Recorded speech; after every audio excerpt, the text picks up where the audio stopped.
Pagkakaalam ko rin po kasi hindi pa talaga naisa sa publiko kung ano yung naging result ng investigation nga doon sa pagbabanta ni Sara Duterte.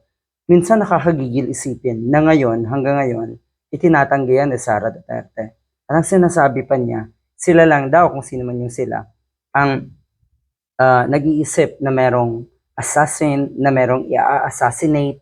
Napakalinaw doon sa kanyang binitawang salita. Isang napakalaking sinungaling. Tapos gusto niyo maging presidente, bukod sa sobrang tanga na nga, sobrang bobo na nga, tapos napakasinungaling pa. Ganito kalala. Gusto niyo maging presidente to? Talaga lang? Tapos ngayon, tignan niyo naman kung anong kaartihan. Hindi na naman humarap sa impeachment hearing etong isang ito.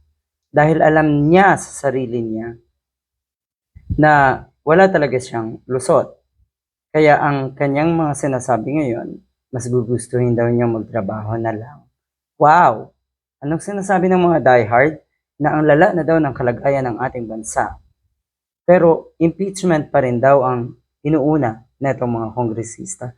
Buti naman, at kung kayo nanonood ng hearing, sa una pa lang, sa unang statement pa lang ni Attorney Luis Tro, sinabi na niya agad na hindi lang impeachment hearing ang kanilang ginagawa, ang kanilang trabaho. Sa ngayon, napakarami.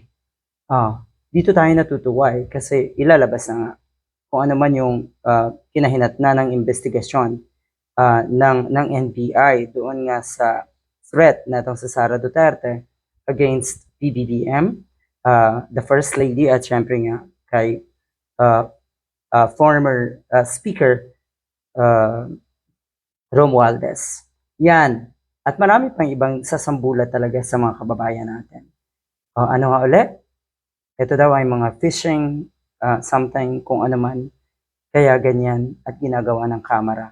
Tignan nyo yung palusot na itong mga ito. Tapos, ang nakakapagtaka dyan ang daming mga diehard na naniniwala. Meron tayong mga kakilala na naniniwala sa ganito palusot na itong kampo ni Sara Duterte. Mahiya kayo.